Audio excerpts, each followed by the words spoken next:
नमस्कार, मैं हूं आपके साथ ज्योति कश्यप। आपको बता दें कि अभी बिहार में देखा जाए तो विधानसभा चुनाव तेजी से दस्तक देती जा रही है और सभी पार्टियां कहीं देखा जाए तो विशाल जनसभा कर रही है। आपको बता दें कि देश के यशस्वी माननीय श्री प्रधानमंत्री नरेंद्र मोदी जी का सिवान के ऐतिहासिक भूमि जसौली में उनका कल यानी 20 तारीख को आगमन होने जा रहा है, जिसको लेकर देखा जाए तो एनडीए के तमाम कार्यकर्ताओं के द्वारा बैठक किया गया कि उस कार्यक्रम को कैसे सफल बनाया जाए। उसी विषय पे हम बात करेंगे। हमारे साथ एक बार फिर से मौजूद है अनिमेश जी, तो उनसे बात करेंगे। और इतनी सारी मैंने वीडियो निकाला, उस वीडियो में मैंने इनका परिचय कभी नहीं दिया, तो आज मैं इस वीडियो के थ्रू मैं इनका परिचय देना चाहूंगी कि हमारे सामने जो शख्स मौजूद है ये कोई छोटा मोटा शख्स नहीं है। इनको आपको हम बता दें कि ये टस्सन न्यूज के जो कि लगभग 6 या 7 साल से ग्राउंड के देखा जाए तो जिले के 3-4 जिले में वो काम कर रही है। तो आपको बता दें हमारे सामने जो शख्स मौजूद है वो टस्सन न्यूज के founder and CEO mister Animesh ji है। तो आज सीधे इनसे बात करेंगे कि कल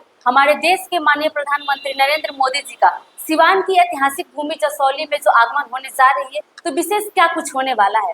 अनिमेश जी, आपको एक बार हमारे साथ जुड़ने के लिए फिर से बहुत बहुत स्वागत है। आपका भी बहुत बहुत आभार। और विशेष करके आपका क्वेश्चन है प्रधानमंत्री का आगमन बिहार की धरती, सिवान की धरती और जसौली की धरती पे होने जा रहा है, और इसको लेकर तमाम बिहार की तमाम अलग अलग क्षेत्र के भाजपा, जनता दल यूनाइटेड और तमाम जो सहयोगी पार्टियां हैं उनके तमाम कार्यकर्ता लग चुके हैं। और इस कार्यक्रम को बताया जा रहा है कि इस कार्यक्रम में 10 लाख से अधिक लोगों का जुटने का अनुमान लगाया जा रहा है। बोला जा रहा है कि पूरे बिहार में आज तक जितना जनसभा हुआ है उससे सबसे अधिक बड़ा जनसभा होने जा रहा है। और इसको अलग अलग पदाधिकारियों को भी गाइडलाइंस दिया गया है, जिसके माध्यम से कि अलग अलग पदाधिकारी को भी अलग अलग गाड़ी में और विशेष करके जनता को वहां पे लेके पहुंचना है। और एक बहुत ही ऐतिहासिक कार्यक्रम होने जा रहा है। अभी देखा जाए तो पार्टी के राष्ट्रीय अध्यक्ष ललन सिंह जी का भी सारण की भूमि पे आगमन हुआ था। वहाँ पे तमाम एनडीए के कार्यकर्ताओं के द्वारा उनका भव्य स्वागत भी किया गया। और कल यानी 20 तारीख को जसौली में, सिवान के जसौली में नरेंद्र मोदी जी का, मुख्यमंत्री नीतीश कुमार जी का भी आगमन होने जा रहा है। विशेष क्या होने वाला है, क्या लगता है कि इस बार सारण, सिवान और गोपालगंज तीनों को क्या कुछ विशेष मिलने वाला है? माना जा रहा है, अभी सूत्रों के अनुसार अगर जानकारी लिया जाए तो विशेष करके सूत्रों के अनुसार यही जानकारी मिल रही है कि प्रधानमंत्री नरेंद्र मोदी जी का जब आगमन सिवान में होगा तो सिवान में और बिहार की सबसे बड़ी सौगात छपरा, सिवान और गोपालगंज को देने जा रहे हैं। अब क्या सौगात होगी और उसमें क्या विशेष होगा छपरा, सिवान और गोपालगंज के लिए, ये बहुत ही सोचनीय बात है। कुछ भी हो सकता है। माना जा रहा है कि 10,000 करोड़ से अधिक का सौगात वो दे सकते हैं। और इतना बड़ा सौगात आप भी जान सकती हैं कि कुछ भी हो सकता है। बिहार विधानसभा चुनाव है और बिहार विधानसभा चुनाव से पहले प्रधानमंत्री नरेंद्र मोदी जी का बिहार दौरा, और बिहार दौरा के माध्यम से विशेष करके पांचों जो दल है, एनडीए के घटक दल हैं, तमाम लोगों का इतना सक्रियता, अलग अलग कार्यकर्ता जो लगे हुए हैं वो अलग अलग कार्यकर्ता भी लगे हुए हैं कि नहीं, इस कार्यक्रम को एक ऐतिहासिक कार्यक्रम बनाया जाए।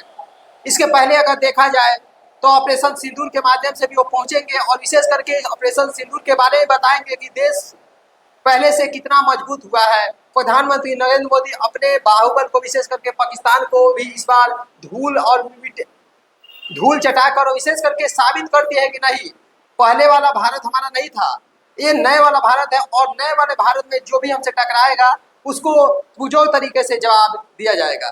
क्या लगता है अभी दिल्ली विधानसभा का चुनाव जो हुआ था उसमें आपने देखे कि कैसे वहां पे जो केजरीवाल जी का जो सरकार था, किसी को पता भी नहीं था, इतने दिन की सरकार बनी थी और अचानक से वहां पे बीजेपी की राज हो गई। तो क्या लगता है इस बार बीजेपी यहाँ पे बिहार में भी अपना कब्जा बनाने जा रही है? देखिए, बिहार विधानसभा चुनाव और बिहार विधानसभा चुनाव में देखा जाए तो सबसे बड़ी जो समस्या है जातीय समस्या है। जातीय उन्माद जो है बिहार, उत्तर प्रदेश और बंगाल में और झारखंड में सबसे अधिक है, और इसको चेंज नहीं किया जा सकता है। एक तरफ देखा जाए तो इंडिया और दूसरी तरफ देखा जाए तो एनडीए, लेकिन तीसरा जो केजरीवाल और नए केजरीवाल का आगमन भी बिहार में हो चुका है। आप भी जानती हैं प्रशांत किशोर का, और जब से प्रशांत किशोर का आगमन हुआ है तमाम पार्टियों में खलबली सी मच चुकी है। वो आपका एनडीए हो तब या इंडिया हो तब, दोनों पार्टियों में खलबली है। एक तरफ देखा जाए तो बड़े बड़े दिग्गज नेता निकल के, और कोई भाजपा का नेता निकल के जनसुराज ज्वाइन कर रहा है, तो कोई राजद का नेता निकल के जनसुराज ज्वाइन कर रहा है। और जो भी लोग ज्वाइन कर रहे हैं वो छोटे मोटे लोग ज्वाइन नहीं कर रहे हैं, बड़े बड़े दिग्गज लोग ज्वाइन कर रहे हैं। क्या लगता है, अभी सुनने में कुछ दिन पहले आया था कि चिराग पासवान जी का कहना है अगर मनचाहा सीट नहीं मिला तो मैं भी 243 सीट पे चुनाव लड़ूंगा।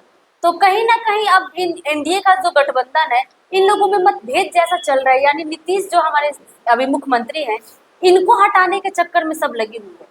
देखिए, इसके पहले वाला विधानसभा चुनाव का अगर रूट चार्ट देखा जाए विशेष करके उसका, तो विशेष करके चिराग पासवान को एनडीए के लोग ही सपोर्ट करके चिराग पासवान को अलग अलग सीटों पे जनता दल यूनाइटेड को कमजोर करने को लेकर चुनाव में उतारे थे। और इस बार कुछ भी हो सकता है। एक तरफ देखा जाए तो प्रशांत किशोर मंच से बोलते हैं नीतीश कुमार कुछ नहीं किए हैं, नीतीश कुमार ऐसे हैं, नीतीश कुमार पलटू है, तो नीतीश कुमार बहुत सारे लालछन लगाए जाते हैं। दूसरे तरफ देखा जाए तो चिराग पासवान को अचानक आना और आके सीधा बोल देना कि हम 243 विधानसभा सीट पर चुनाव लड़ेंगे, तो कहीं लग रहा है कि गेम कहीं सेट है। और गेम सेट इसलिए है कि इसके पहले भी विधानसभा चुनाव में और बहुत सारे जो एनडीए के घटक दल भी हैं वो भी चाह रहे हैं कि नीतीश कुमार अगर कभी लेफ्ट में रहते हैं तो लेफ्ट में ही मुख्यमंत्री रहते हैं, राइट में ही मुख्यमंत्री रहते हैं। और इस सब गेम प्लानिंग करके कहीं ये भी हो सकता है इस बार नीतीश कुमार के ऊपर गाज गिराया जाए और नीतीश कुमार को सत्ता से बाहर निकालने का प्रयास किया जाए। क्या लगता है, इसके पहले भी जब नरेंद्र मोदी जी का आगमन सारण की धरती पे हुआ था तो उन्होंने बोला था कि इस बार के चुनाव में जब मैं बिहार आऊंगा छपरा में, तो जो मढ़ौरा का चीनी मिल है उसी चीनी मिल का चाय पी के जाऊंगा। लेकिन आज तक देखा जाए तो वो चीनी मिल जो है वो अभी तक वैसे ही बंद पड़ा है। फिर से उनका सिवान के जसौली में आगमन होने वाला है, तो फिर सुनने में आ रहा है कि नरेंद्र मोदी जी इस बार हो सकता है कि मढ़ौरा का चीनी मिल इनके आने से शायद वो फिर से बनने के कगार पे आ जाए। तो क्या लगता है इस बार का जो चुनाव होगा फिर से ये मुद्दा चीनी मिल ही रहेगा? देखिए, मढ़ौरा चीनी मिल की बात है या अगर बहुत सारे और भी चीनी मिल हैं, अलग अलग फैक्ट्रियां हैं, लेकिन अगर मढ़ौरा चीनी मिल की बात करें तो मढ़ौरा चीनी मिल अब चीनी मिल नहीं रह चुकी है। वहाँ पे जितने भी लोहा अलग अलग चीज थे उस सबको चोरों ने काट के लेके चला गया। तो विशेष करके वहाँ पे उसके अलावा चीनी मिल का बहुत सारे जो किसान हैं उनका बहुत सारा पैसा बकाया है, और उसका अगर ब्याज जोड़ दिया जाए तो एस्टीमेट बहुत ऊपर जा सकता है। तो वहाँ पे देखिए चीनी मिल तो फिर से स्थापित नहीं हो सकती है, लेकिन चीनी मिल के जगह पे कयास यही लगाया जा रहा है कि दूसरे फैक्ट्रिया का सौगात प्रधानमंत्री नरेंद्र मोदी दे सकते हैं। और विशेष करके छपरा के लिए ही नहीं, मढ़ौरा के लिए ही नहीं, वो छपरा, सिवाना, गोपालगंज तीनों जिला के लिए कुछ वैसा सौगात देंगे जिस सौगात के बाद पूरे बिहार विधानसभा चुनाव का एक राजनीति जो होगा, राजनीति में खलबली मच जाएगी। और विशेष करके खलबली मचने के बाद विशेष करके एनडीए को बहुत बड़ा फायदा मिलेगी। क्या लगता है कल जो कार्यक्रम रखा गया है उस कार्यक्रम का नाम रखा गया है विशाल महासभा, क्या लगता है वो महासभा जो है एनडीए का जो रखा गया है वो सफल होने जा रहा है? देखिए, विशाल जनसभा जो होने जा रही है वो विशाल जनसभा का प्रारूप ऐसे तैयार किया गया है, क्योंकि इसके पहले अगर देखा जाए तो भारतीय जनता पार्टी का पर्सनल कार्यक्रम हुआ करता था, जनता दल यूनाइटेड का पर्सनल कार्यक्रम हुआ करता था, फिर एलजेपी आर लोजपा रामविलास का अलग कार्यक्रम हुआ करता था, हिंदुस्तान आवाम मोर्चा जीतन राम मांझी की पार्टी है उनका अलग कार्यक्रम हुआ करता था, उसके अलावा उपेंद्र कुशवाहा की जो पार्टी है आरएलपी उनका अलग कार्यक्रम हुआ करता था। लेकिन आज की स्थिति में देखा जाए तो ये जो कार्यक्रम है ये पांचों घटक दलों का कार्यक्रम है। उसके अलावा बहुत सारी छिटपुट छोटी छोटी पार्टियां हैं उनका भी सहयोग मिल रहा है, बहुत सारे संगठन के लोग हैं उनका भी सहयोग मिल रहा है, बहुत सारे हिंदुवादी संगठन हैं उनका भी सपोर्ट मिल रहा है। तो यहाँ पे सीधा सीधा कयास लगाया जा रहा है कि ये जो जनसभा होगी, जनसभा सारे जनसभा से अलग हट के जनसभा होगी, और इसका जो तादाद भी होगा, तादाद ये पूरे बिहार विधानसभा चुनाव को एक मोमेंट को चेंज करने का तादाद होगी। क्योंकि अभी की स्थिति में बहुत सारे लोग बोल रहे हैं कि जो 2014 का जो प्रधानमंत्री का आगमन हुआ और जो माहौल था वो माहौल अभी नहीं है। अब प्रधानमंत्री जी विशेष करके आगमन जब हो रहा है तो फिर भी बताना चाह रहे हैं कि नीतीश कुमार और नरेंद्र मोदी भाजपा डबल इंजन की सरकार जो है, डबल इंजन की सरकार का फिर से बयान बह रहा है। और सीधा सीधा तेजस्वी यादव को बताने चाह रहे हैं कि तेजस्वी यादव युवा की सरकार बनने नहीं जा रही है, यहाँ पे फिर से एनडीए की सरकार डबल इंजन की सरकार बनने जा रही है। लेकिन विशेष करके एक सीधा नजर जनता का टिका हुआ है कि यहाँ पे क्या अनाउंसमेंट होगा, क्योंकि बहुत सारी जनता चाह रही है कि नीतीश कुमार को सीएम फेस नहीं बनाया जाए, प्रधानमंत्री नरेंद्र मोदी कुछ वैसा यूनिक करे, क्योंकि इसके पहले देखा जाए तो जनता दल यूनाइटेड के 40 से 42 सीट और 43 सीट वाले मुख्यमंत्री बनाया जाता है, और जिनका 73 सीट आता है, 76 सीट आता है, उनको डिप्टी सीएम का रूप और विशेष करके दिया जाता है। तो वहाँ पे सब पॉलिटिक्स चलता रहता है। लेकिन अब सीधा सीधा कल का दिन होगा, कल प्रधानमंत्री नरेंद्र मोदी जी और विशेष करके बगल में जब नीतीश कुमार बैठे रहेंगे, तो वहाँ पे देखना बहुत ही रोमांचक होगा कि प्रधानमंत्री जी क्या कहते हैं। और जनता का एक और नज़र टिका हुआ है कि कहीं नीतीश कुमार जी कहीं मंच पे चढ़े और मंच पे चढ़ने के बाद कुछ वैसा फिर यूनिक ना कर दे, जिस यूनिक को फिर पॉइंट बना के और तेजस्वी यादव की पार्टी और जो भी इंडिया गठबंधन की पार्टियां हैं वो उनका मिमिक्री बना के और विशेष करके चलाना स्टार्ट कर दे। तो दोनों पे नज़र टिका हुआ है तमाम जनता का। बहुत बहुत आपका धन्यवाद जो आपने एक बार मेरे साथ जुड़ के और कल के इस जनसभा के बारे में आपने बताया।